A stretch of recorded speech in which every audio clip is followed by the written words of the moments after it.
Operativ qərargahın son iclasında da əgər xatırlayırsınızsa, təbibin şöbə müdürü Yaqut Qarayeva da bu fikri bildirmişdi ki və xüsusi vurğulamışdı ki, qarşıdakı dövrlərdə maskasız həyat tərzimiz olmayacaq. Ona görə də məcburuq ki, biz maskaya öyrəşək, özümüzü, ətrafımızı qorumağın ən əsas yollarından biri budur və əgər nəzərə alsaq ki, hər gün yeni sirləri ortaya çıxan və ondan bir neçə dəfə çox sual yaradan COVID-19 hələ ki, dünya üçün ciddi baş ağrısıdır. Ona görə qaydalara da mütləq ciddi şəkildə əməl etmək lazımdır. Son günlərin ən aktual mövzularından biri isə ölkəmizdə COVID-19-a yoluxan şəxslərin evdə müalicə olunması ilə bağlıdır. Elə biz də bu mövzu ətrafında fikir mübadiləsi aparacağıq. Studiyamızın qonağı həkim Adil Qeybulladır. Doktor, xoş gəlmişsiniz, xoş gördük sizi. Artıq məlumatlar var. Bildirilir ki, bu infeksiyaya yoluxan şəxslərin, belə deyək, ambulator, poliklinik və təcili təxirə salınmaz tibbi yardımını Səhiyyə Nazirliyi aparacaq və stasionar müalicəni isə təbib həyata keçirəcək. Amma burada ən əsas, ən ciddi məsələlərdən və sual yaradan məsələlərdən biridir. Hər kəsi də düşündürür ki, hansı şəxslərin məhz müalicəsi ev şəraitində aparıla bilər? Buna istərdik bir ilk öncə aydınlıq gətirəsiniz. Bəli.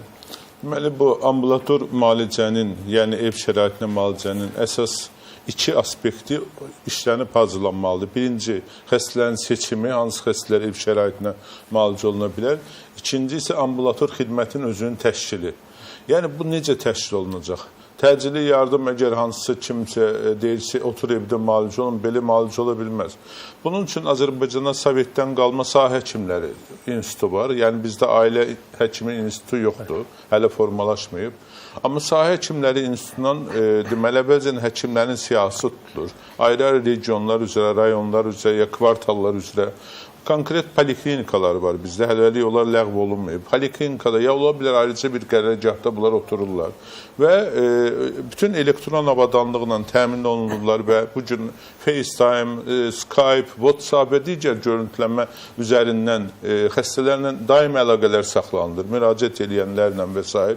Və həkim onların periodik məlumat, məsləhətlərini verir və heç olmasa həftə bir dəfə həkim həmin xəstələri ən az getməli, yoluxmalı və s. Tibb bacıları isə gedib bunu yoluxmalıdır. Amma bunların maaş sistemi, tamamilə sosial müdafiəsi və s. tamamilə başqa cür təşkil olmalıdır. Bu ilə bağlı xüsusi bir təlimat hazırlanmalıdır. Amma bunları biz görmürük. Yəni, ambulator müalicə deyəndə o müalicəni kim təyin edir? Məsələn, bugün mənə neçə xəstə zəng vurub ki, təcili yardım gəldi, dedi ki, evdə özünüz dərman atın, vitamin C atın və nə eləyin və s. Bu da xəstənin öz hesabına, öz gücünə, çünki bu cür xəstələr bayıra çıxa bilməzlər əslində. Və bunların içərisində tək yaşayanlar var, imkansızlar var. Ya bunların hospitalizasiyası ona görə aparılır ki, bunların ətrafa yaymasın. Və belə situasiyada mən düşünürəm ki, birinci növbədə biz bu işin təlimatına hazırlamalıyıq. Bütün detallar aydın olmalıdır. Məsələn, xəstə bilmir ki, necə davransın. Ən az o təlimat dəfələrlə televiziya ekranlarına insanlara, vətəndaşlara izah olunmalıdır ki, bu situasiyada bu olmalı. Elə o təlimat məsələsindən söz düşmüşkən, bir həkim kimi nə məsləhət görürsünüz? Evdə özünün müalicə prosesində olan insanlara nə etmək olar, nə etmək olmaz? Bəli, mən bir şey də deyim. Yəni, bir də o xəstəliyin Dünya Səhiyyə Təşkilatının qaydında, təlimatında 4 forma sayırılıb. Bu mild, lap yüngül forma, moderate, biraz inkişaf eləmiş forma, seviyyə, ağır forma və septik şok forması. Ağır formanın septik şok xəstəxanada müalicə olunmalıdır, yalnız.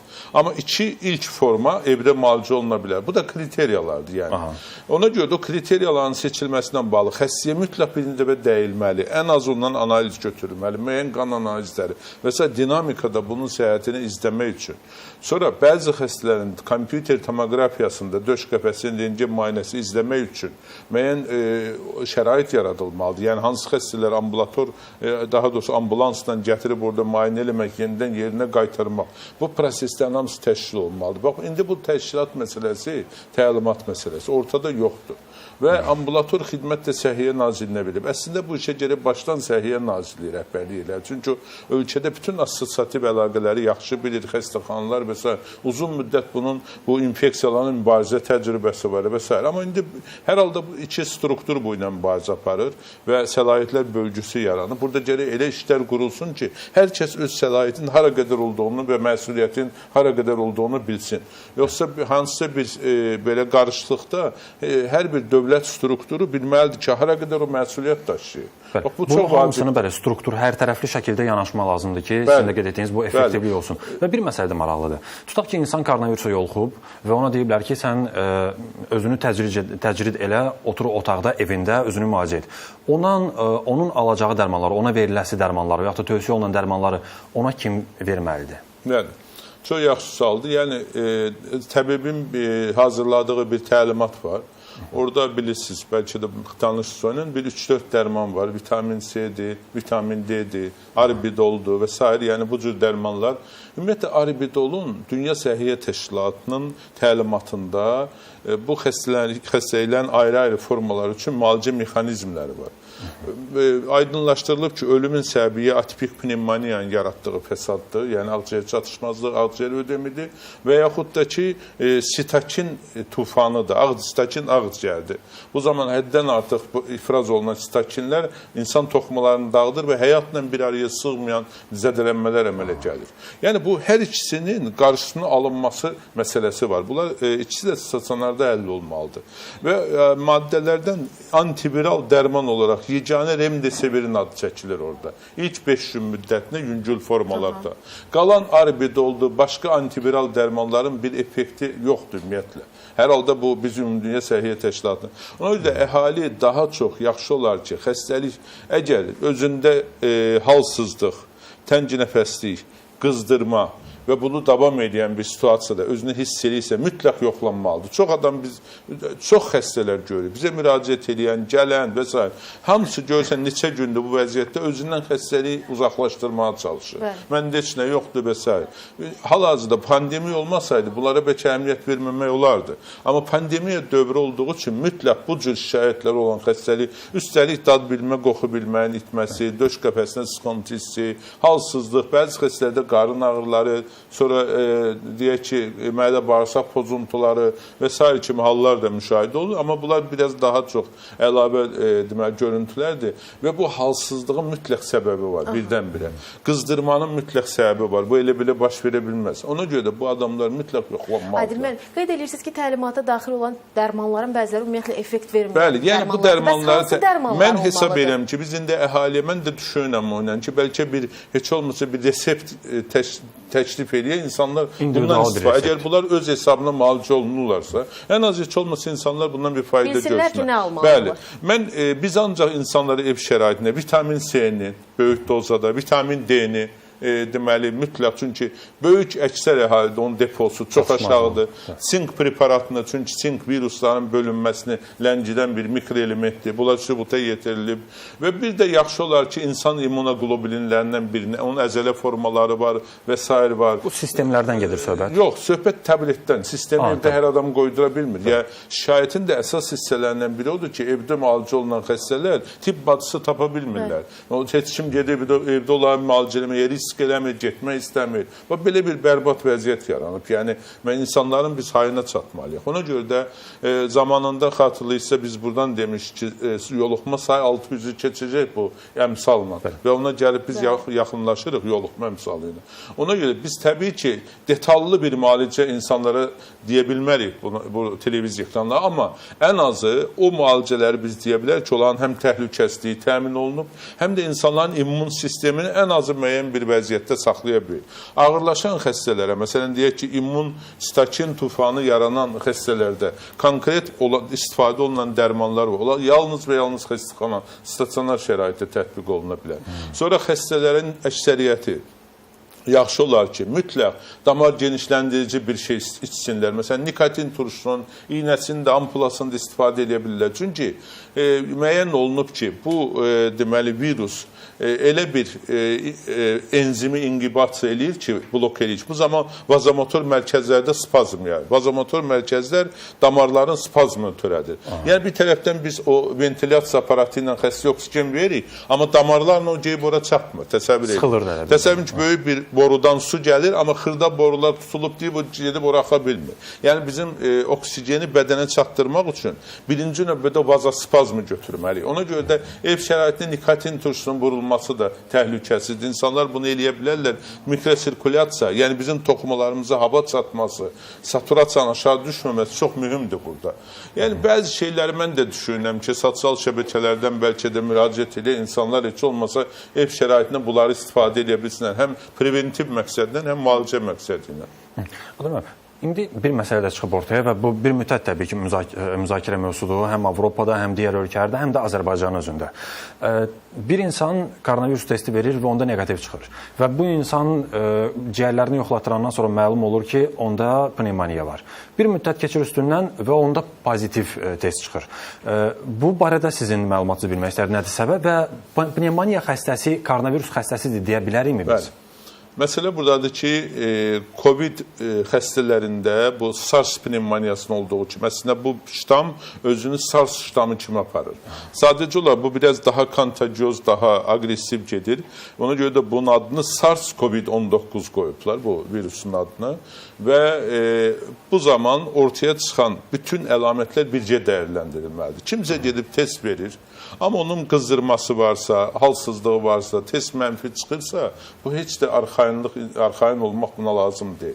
Bütün əlamətlər bircə dəyərləndirilməli. Təəssüflər olsun ki, testlərin, bu gün istifadə olunan kart testlərinin spesifiklik, həssaslıq və dəqiqlik dərəcəsi 50%-in nisbətən üzərindədir. Tam dəqiq müayinə bir 95% dəqiqliyi ilə polimeraz zəncirvari reaksiya deyilən bir üsul var. Yəni virusun identifikasiyasına yönəlmiş üsul. O da ki, bu halı biraz müayinədir və onu hər kəs üzərində tezliklə həyatı keçirmək çətin olur. Ona görə mən hesab edirəm ki, ən əsas müayinələrdən biri kompüter tomografiyasıdır. Bu zaman ağciyərlərdə, çünki rentgenda bunu təyin eləmək olmur. Ağciyərlərdə gedən ilkin COVID-ə məxsus fibroz əlamətlərini görmək orada mümkün olur və bircə də ola bilər, bəli, test mənfi olsun bu zaman. Bu o demək deyil ki, bu diaqnozdan bizi imtina edirik. Xeyr, xəstənin həm əlamətləri, həm şikayətləri, həm obyektiv göstəricilər və bir də test bircə dəyərləndirilməlidir. Və bu xəstələr bir test negativ COVID-li xəstə adlandırırıq. Sonraki dövrdə test pozitiv COVID-li xəstə və dinamika ağciyərlərdə gedən dəyişiklərin əsasına aparılır. Əgər o fibroz əlamətləri, ağciyər dəyişiklər azalırsa, artmırsa, xəstənin ümumi vəziyyəti yaxşılaşırsa, deməli, müalicə müsbət istiqamətə gedir. Amma müalicə o vaxta qədər getməli ki, proses tam dayansın. Sağalma kriteriyaları orqanizmin özünü əvvəlki statusuna qayıtmasıdır, yəni klinik olaraq dəyərləndirmə. Çünki təəssüflər olsun ki, bizim əlimizdə başqa kriteriyalar hələlik yoxdur. Və bu pandemiyalı xəstələrin postpandemik dövrdə nə qədər insanın xəstələnməsi və hansı insanlarda xəstəliyin özünü necə aparmasına bağlı bütün ölkələr yəqin ki, müəyyən planlar, qruplar, o ilə bağlı tədqiqatlar aparılacaq ki, gələcəkdə bu cür sürprizlərlə üzləşəndə əvvəlcədən hansı tədbirlər görülsün. Adil müəllim, siz testləri qeyd etdiniz. Maraqlı bir məsələ var. Tez-tezdə insanlar arasında bu məsələ sual olunur ki, bildirilir ki, Azərbaycanda istifadə olunan testlər Almaniya istehsalıdır. Nəticələr isə 2-3 günə çıxır. Bəzən hətta yoluxmuş insan belə olsa, o 2-3 gün test nəticəsi bəlli olana qədər gəzir, dolanır, bəlkə də onlarla insanı yoluxdurur. Məsələn, Almaniya istehsalıdır. Almaniyanın özündə 2-3 saata, 4 saata cavablar bəlli olur. Amma Azərbaycanda 2-3, bəlkə daha uzun müddət tələb edir. Səbəb nədir buna? Məsələ buradakı kart test çox qısa zamanda məlumat vermək üçündür. Kart testdə xəstənin sentrifuqadan keçirilmiş qanının plazması ayrılır, plazma orada damızdırılır və kart testdəki o zolaqlar əsasında, yenicə virus hepatit B-də, C-də, A-da və başqa, məsələn, HIV virusunda necə tapıldığı kimi, bu bir üsuldur və kart test hal-hazırda, məsələn, virus hepatitlərinin daha çox dəqiqdir. COVID-də kart testlər elə də ürək açan mənzərə göstərmir, təəssüflər olsun. O ki, qaldı ikinci müayinə üsulu ifadır, yəni immunoferment analizidir. Yəni, kart test dəqiq nəticə vermir? Bəli, bizdə hələlik kart testdə çox da güvənmək olmaz Azərbaycanda. İfa müayinəsi bir neçə saat ərzində, yəni maksimum həyata keçirilir və bu immunoferment analizi onun əsasında məlumat verir. Amma ən dəqiq müayinə polimeraz zəncirvari reaksiyadır. Bu zaman tələb edir bir neçə gün. Amma bizim testlər niyə görə 3-4 gün ləngiyir bu cavablar? Bu da bir maraqlıdır və sual doğurur.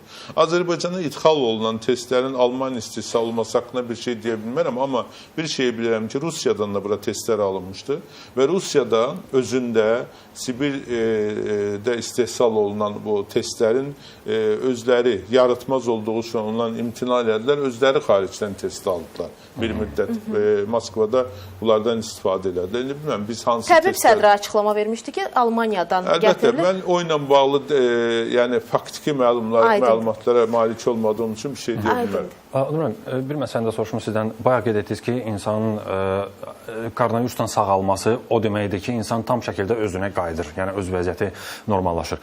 Burada bir məsələ çıxır. İnsanın orqanizminin, xüsusən ciyərlərin öz-özünü bərpa etməyə funksiyası varmı və ümumiyyətlə koronavirus xəstələrini o tomoqrafiyada ya da rentgenda baxın, xüsusən tomoqrafiyada siz daha yaxşı bilirsiniz, daha effektiv görünür o.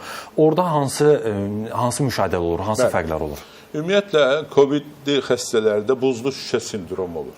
Yəni, elə bil ki, o şüşənin bu qış vaxtı bir matov kimdə, yəni şəffaflığını itirmiş şəkildə bu buzlu şüşə sindromu deyirlər, xarakter olaraq. Ağciyərlərdə lokal bu cür hallar olur. Ağciyər nə qədər çox zədələnsə, bütöv görüntü ola bilər. Və təbii ki, daha çox zədələnən ağciyərlərin hətta sağalandan sonra öz funksiyalarını tam bərpa etmə imkanı aşağı olur. Nə qədər ağciyər az zədələnibsə, o qədər xəstələrin hətta sağalandan sonra da aktiv həyat tərzi üçün də əsaslar olur. Çünki ağciyər çox zədələndikdə bu cür xəstələr sağalanda belə ağciyər çatmazlığı olur. Çünki fibroz, pneumoskleroz bu xəstələrin aktiv ağciyər səthini, pneumo səthi, alveolyar səthi azaldır və nəticədə oksigenin xüsusilə də bu exertion dövründə, hərəkət və çalışma dövründə hansı ki, oksigenin bədən daha çox tələb edir, o müddət özünü dərhal göstərir təngi nəfəsi ilə, boğulma ilə və s. Burada daha bir məqam çıxır ortaya. Tutaq ki, bir insan həmin o sizin qeyd etdiyiniz o reanimasiyalardadır, IVL cihazları qoşulub, süni nəfəs aparatı qoşulub və yaxud da ECMO cihazına qoşulub vəziyyətdədir və bu insanın ciyərlərinin böyük bir hissəsi sıradan çıxıb. Bu insanın normal vəziyyətə qayıtma ehtimalı nə qədərdir? O hansı məqamlardan asılıdır? Ümumiyyətlə, ECMO aparatına qoşulan şəxslərin durumu deməli kifayət qədər ciddidir. Hər halda bu ağciyər vasitəsilə buna deyirlər hipoksik hipoksemiya. Yəni ağciyər mənşəli hipoksemiya.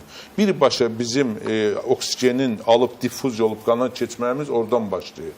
Əgər bu orqan zədələnibsə, bunu əvəz edən bir oksigen generatoru var, o həmin aparat, hansı ki birləşdirilir. Bu sadəcə ürək əməliyyatlarında aparılan, istifadə olunan aparatın bir başqa modifikasiyadır. Bədənə oksigen təminatı verir. Əlbəttə ki, ağciyərlərin əvvəlki vəziyyətə qayıtma ehtimalı bu cür xəstələrdə çox aşağı olur. İkinci məsələ bu süni ventilyasiya aparatlarıdır. Süni ventilyasiya aparatlarına maksimum çalışırlar ki, oksigen bədənə versinlər. Bayaq dediyimiz məsələ ortaya çıxır. Vazospazm, damarlarda spazm. O işləmirsə, onda onun bəli, nə qədər oksigen verilsə də toxumalara gəlib o çatmır. Əslində o toxuma hipoksiyası, histotoksik hipoksiya əsas bu nəzərə alınmalıdır ki, qan təchizatı, oksigen gəlib toxumalara çata bilsin.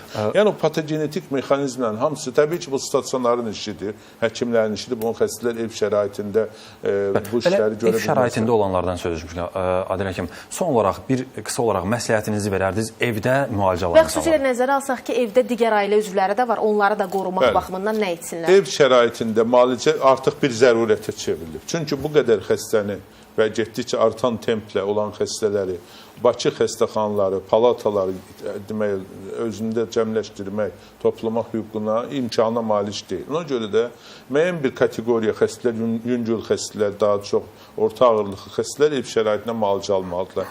Ev şəraitinə müalicə alan xəstə mütləq özünü izolyasiya eləməlidir. Ayrıca bir otaqda olmalıdır.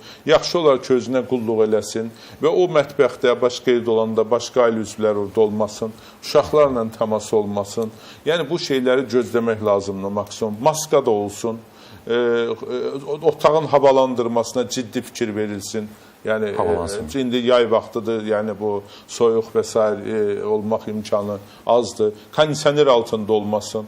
xüsusilə kondisioner həmin otaqda mümkün qədər olmaq, xəstə varsa. Çünki xəstə olan otaqda kondisioner alıb virusu birbaşa havaya buraxır. Yəni bu şərtlər daxilində evdə müalicə aparılmalıdır və dərmanlar da tablet formaları var. Bunlardan istifadə etmək olur. O adamların ki, tibb hadisi ilə təmin olunmaq imkanları yoxdur. Başqa indi insanlar var özləri məsələn deyək müəyyən prosedurları apara bilər. Tibb işlərinin özlərində də yoluxma faizi yüksəkdir. Biz artıq həkimlərimizi itirməyə başlamışıq xeyli. Yəni vəziyyət kifayət qədər ciddidir və bu vəziyyətdə ən optimal çıxış yolları seçilməlidir. Təşəkkür edirik. Minnətdarıq dəyərli məlumatlarınıza görə çox saylı məqamlara aydınlıq gətirdiniz və onu da qeyd edim ki, studiyamızın bugünkü qonağı həkim Adil Qeybulla idi.